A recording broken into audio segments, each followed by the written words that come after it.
The Queen has refused to comment on her son Prince Andrew's out-of-court settlement with Virginia Giuffre, as the Duke of York remains stripped of his royal titles.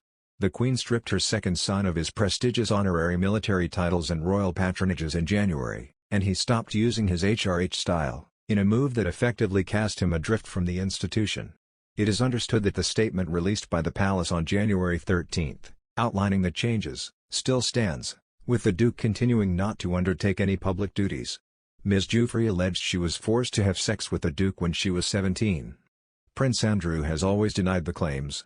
News of the new out-of-court settlement comes as Prince Andrew was due to give evidence under oath next month as part of the allegion against him. Buckingham Palace tonight declined to comment on the development. The Duke of York will forever be tainted by the civil assault claim brought against him, a royal expert has said.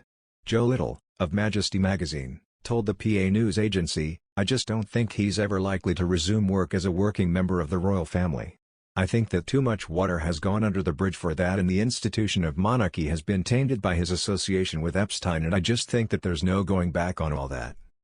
Of the likely reaction of the rest of the royal family, he said, "I'm sure that they're glad this settlement agreement has happened, but does it exonerate the prince, who really has not been charged with anything criminal? He will, I think, forever be tainted by this scandal, for want of a better way of describing it."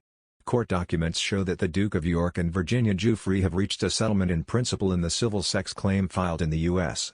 A document submitted to a U.S. court said, Virginia Giuffre and Prince Andrew have reached an out-of-court settlement. The parties will file a stipulated dismissal upon Ms. Giuffre's receipt of the settlement, the sum of which is not being disclosed. Prince Andrew intends to make a substantial donation to Ms. Giuffre's charity in support of victims' rights. Prince Andrew has never intended to malign Ms. Giuffre's character, and he accepts that she has suffered both as an established victim of abuse and as a result of unfair public attacks. It is known that Jeffrey Epstein trafficked countless young girls over many years. Prince Andrew regrets his association with Epstein, and commends the bravery of Ms. Giuffre and other survivors in standing up for themselves and others. He pledges to demonstrate his regret for his association with Epstein by supporting the fight against the evils of sex trafficking, and by supporting its victims. A second document, a letter addressed to U.S. Judge Louisa Kaplan, who has been overseeing the case, said, "We write jointly with counsel for defendant to advise the court that the parties reached a settlement in principle of the above-referenced action." It goes on to say the parties involved plan to file a stipulation of dismissal of the case within 30 days. The letter, signed by Ms. Giuffre's lawyer David Boyes, concludes, "We appreciate the time and effort the court has devoted to this matter." Representatives for the Duke of York said he would not be expanding beyond the statement filed in court. When asked for comment by the PA news agency, Virginia Giuffre's lawyer David Boyes said, "I believe this event speaks for itself."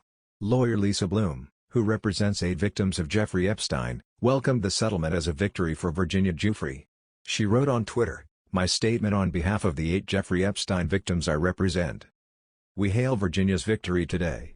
She has accomplished what no one else could, getting Prince Andrew to stop his nonsense and side with sexual abuse victims.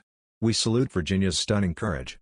In a column for The Sun, Morgan made it very clear what he thought of the disgraced Duke's decision to settle the suit, calling him a coward, among other things. The news of the settlement came just 3 weeks after Prince Andrew made a stern statement that he would not settle and instead demanded a trial by jury to clear his name. Making it clear that he felt the royal head caved, Morgan opined that giving in to a settlement revealed all of Prince Andrew's protestations of innocence to be a sham. Morgan espoused that by paying a massive check to avoid a showdown in court, he's confirmed himself to be a sniveling little coward whose denials and demands weren't worth the paper they were written on. Morgan refers to Andrew's continuous denial of all claims, including never having met Giuffre and having no knowledge of Epstein and Maxwell's crimes. While Prince Andrew's reputation has taken a huge hit from the lawsuit and everything that led up to it, Morgan feels that by settling the royal has destroyed whatever was left of it. Going so far as to say that Prince Andrew's public statements to the court at the time of settlement made him want to puke, Morgan notes that at no point did the Duke admit culpability. Of course, there's no admission of guilt about the allegations against him, which is something Andrew's millions have protected him from having to test in court,